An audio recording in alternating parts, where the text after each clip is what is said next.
Hey, welcome everybody. Thank you for tuning in to We Love Wednesdays, which technically may come out on a Thursday or a Friday, but doesn't matter. I'm here with a couple of really cool guests for the show.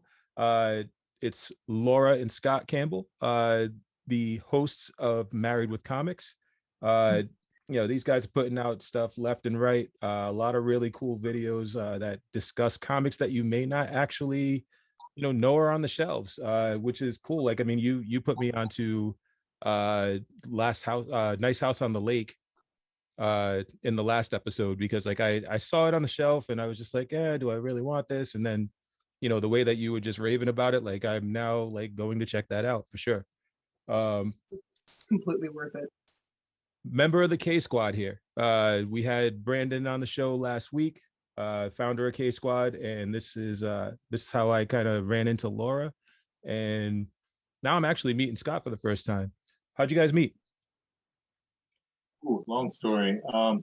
Short version is I moved back to the western part of North Carolina from San Diego and ran into Laura at a quote singles event where I went to be single and enjoyed myself. And her friend came in and said, "Oh, look at that poor guy in the back all by himself. Let's go sit there." The rest is history, pretty much. Yeah. So, yeah.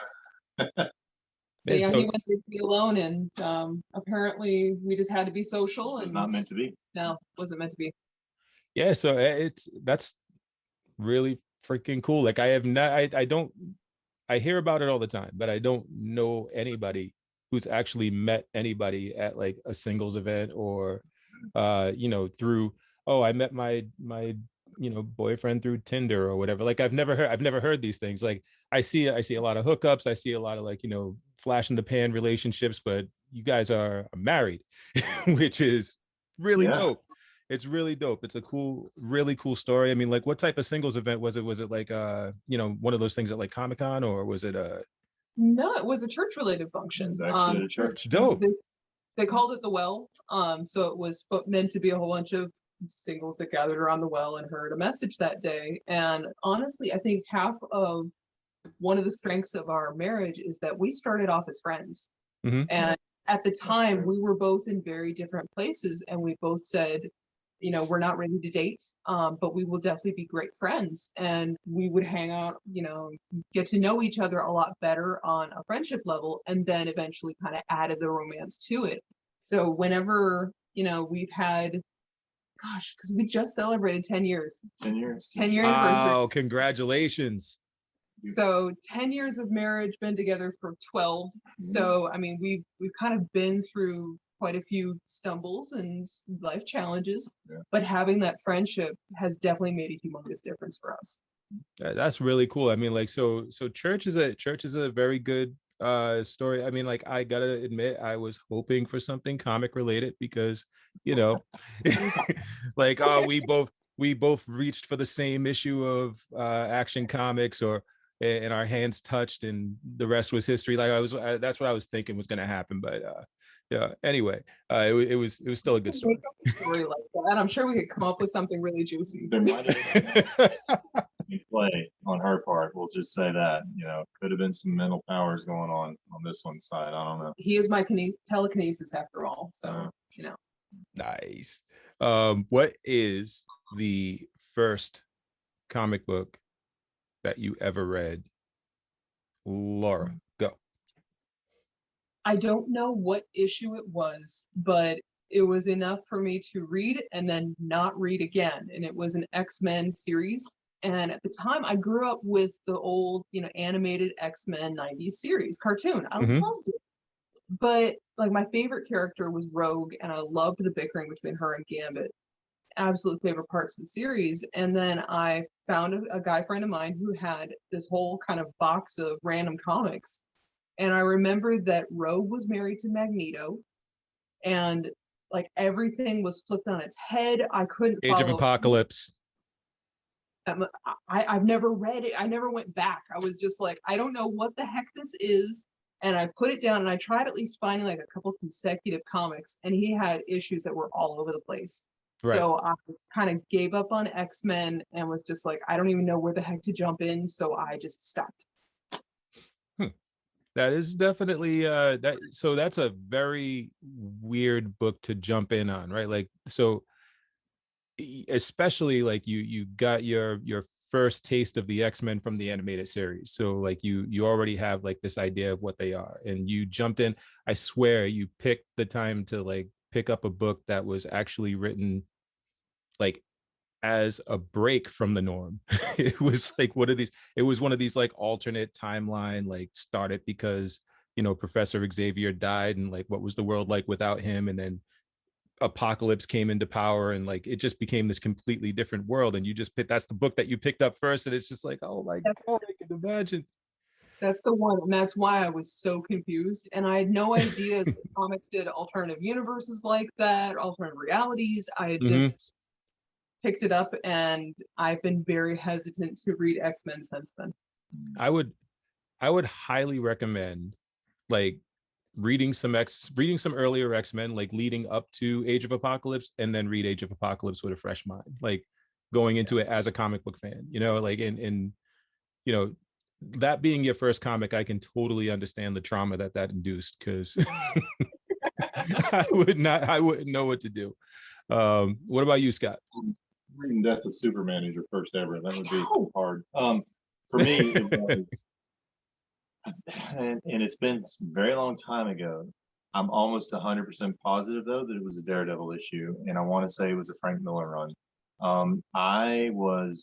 I am, I should say, 12 years younger than my oldest sibling, Mm-hmm. and he had gone into his comics stash with his buddy all through, junior high, high school. Got too cool for it, I guess, when he graduated, and handed me literally a big trash bag full of his books and some of his buddies' books that they were going to throw away. So I, of course, dove in. I'm a, Organized it all. I'm a little OCD. Yeah. So I probably did organize everything. I'm sure there were gap runs and all that, but I distinctly remember Daredevil being one of my earliest and favorites. There was some Conan in there. There was some Teen Titans. There was a lot of different stuff. Doctor Strange, early Doctor Strange. So I know it was Daredevil, and I'm almost not 100% positive it was Frank Miller because I've seen that cover before, and it's like it's buried in my subconscious. It jars a memory in me. Something in my head starts to vibrate like, so yeah. And I've not stopped. I had a gap where I didn't read as much. But unlike Laura, like I was totally the opposite. I was in it. And then Mm-hmm. on through high school, got into college, got busy, didn't have as much time to read. So I stopped buying books to read, but I was still very much into the movies coming out and Yeah. TV shows, etc. So Yeah, that Frank Miller run. Sorry, go ahead. I was just gonna say I stuck more with the media side. So I stuck with like the Dark Knight, the Batman movies, Mm-hmm. the films, of course, with Marvel that came out, and eventually got back into comics. But I'm sorry, what were you saying about Frank Miller? Oh, that Frank Miller run was like a super like mature read, you know, like it's how old were you when you got into that? so he would have been 18, and I was probably somewhere in, I might have been 7 going on 8, I think. Yeah, like that, like that's a heavy read for a youngin. Like I can totally see that kind of like expanding your world, like and just blowing your mind, like what are these people doing right now?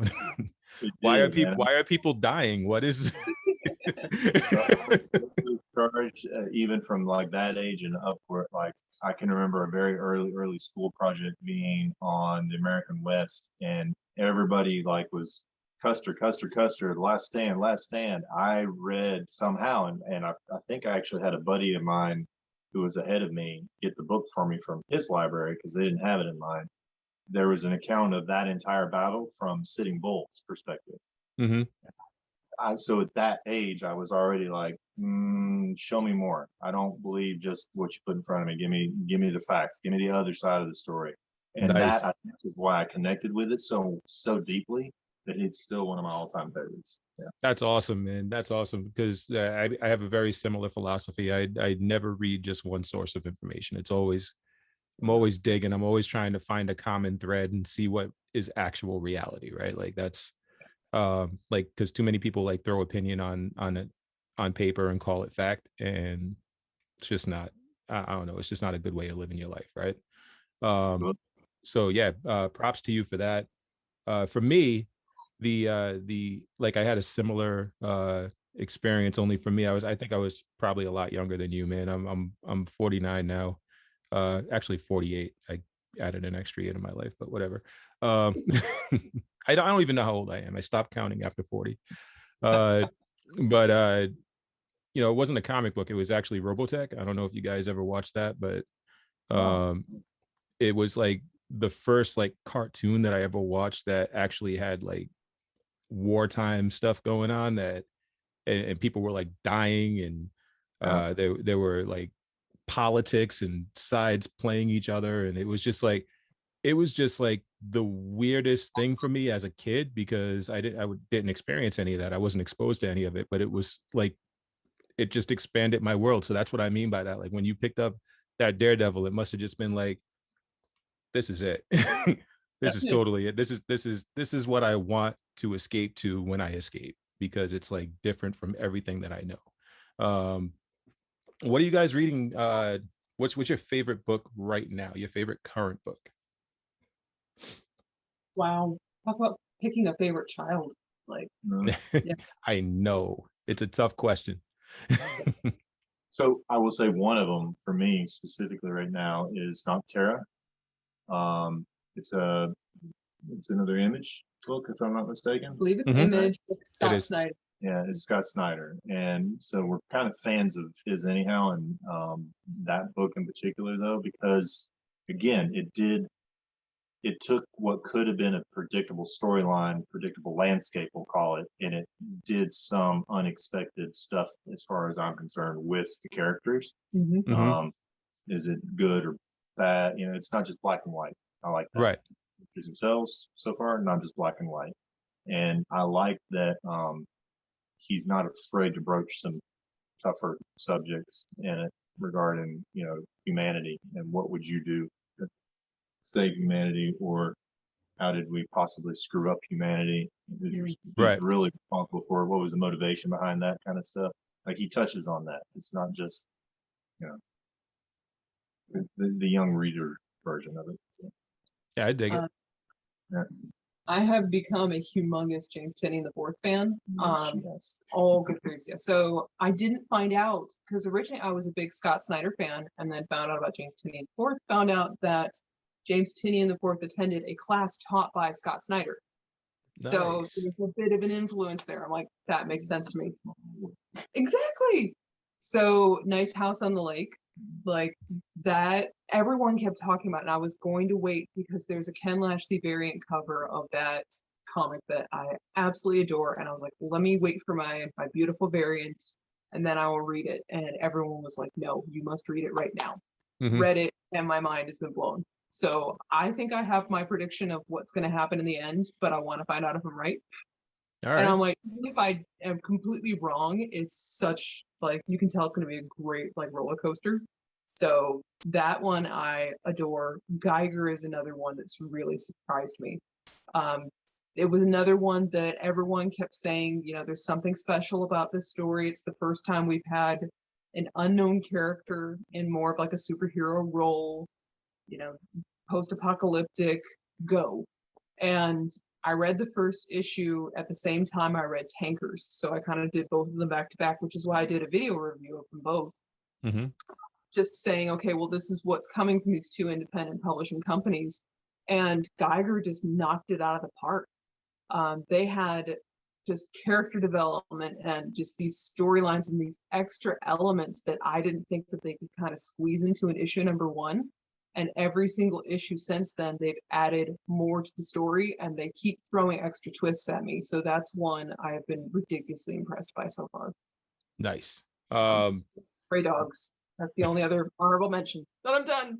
Stray Dogs gets honorable mention. I gotta check that out. I keep hearing so much about it, and it's like I know it's like too far in for me to find a number one at a decent price. So I'm probably gonna like just wait for the trade. But when the trade comes, I'm gonna grab it.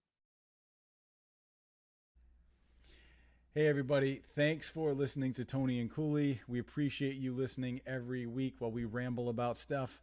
If you haven't already subscribed to our YouTube channel, make sure that you do that now. Hit that subscribe button so you can see all the content we release every single week. Yeah. And for those of you that are on Facebook, come check us out at the Nerd Ruckus Network. That is a Facebook group. So if you're, wondering, what you got to do is you got to look for Facebook groups and then search for Nerd Ruckus Network. Seek us out, request membership, and we shall approve you if we deem necessary. Yeah. Oh, and if you guys don't have time to watch our videos on YouTube because you're busy, obviously you can still listen to us on any of your podcast listening platforms. Just look up Tony and Cooley and you will find us there. And that's it. There you go.